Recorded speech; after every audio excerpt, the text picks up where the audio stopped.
আসসালামু আলাইকুম ওয়া রাহমাতুল্লাহি ওয়া বারাকাতুহু। সম্মানিত দর্শক এবং শ্রোতা, পৃথিবীর যে প্রান্ত থেকে আমার এই ভিডিও দেখছেন, আপনাদের সকলকে জানাই চট্টগ্রাম ইসলামিক আইডিয়াল মাদ্রাসার পক্ষ থেকে আন্তরিক শুভেচ্ছা এবং মোবারকবাদ। আশা করি সবাই ভালো আছেন। মহান আল্লাহ পাক রব্বুল আলামিন সবাইকে সুস্থ রেখেছেন। আমি আমার মাদ্রাসায় নার্সারি থেকে দাখিল দশম শ্রেণী এবং স্বতন্ত্রভাবে হিপস বিভাগে ভর্তি হওয়ার জন্য আবাসিক, অনাবাসিক ডে কেয়ার বিভিন্ন সেক্টরে ভর্তি হওয়ার জন্য সকল অভিভাবক অভিভাবিকার দৃষ্টি আকর্ষণ করছি। আপনারা যদি চান আপনাদের কলেজের টুকরো সন্তানকে আমাদের প্রাণপ্রিয় শিক্ষা প্রতিষ্ঠান চট্টগ্রাম ইসলামিক আইডিয়াল মাদ্রাসায় পড়াবেন, তাহলে আমাদের মাদ্রাসার অফিসে এসে যোগাযোগ করার জন্য অনুরোধ করা গেল। আমি মাওলানা মোহাম্মদ আরিফ বিল্লাহ, প্রধান শিক্ষক চট্টগ্রাম ইসলামিক আইডিয়াল মাদ্রাসা।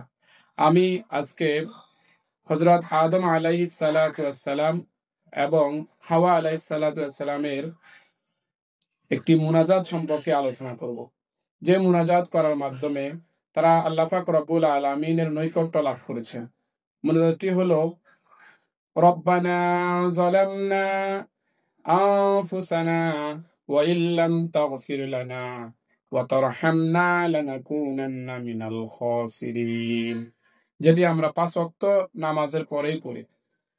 হযরত আদম এবং হাওয়া আলাইহিস সালাম বলতেছেন, রব্বানা, হে আমাদের প্রভু, যালামনা, আমরা জুলুম করেছি, আনফুসানা, আমাদের নিজেদের উপরে, ওয়া ইল্লাম তাগফির লানা, আর আপনি যদি আমাদেরকে ক্ষমা না করেন, ওয়া তারহামনা, আমাদেরকে দয়া না করেন, অনুগ্রহ না করেন, লানাকুনান্না মিনাল খাসিরিন, তাহলে আমরা ক্ষতিগ্রস্তদের অন্তর্ভুক্ত হয়ে যাব।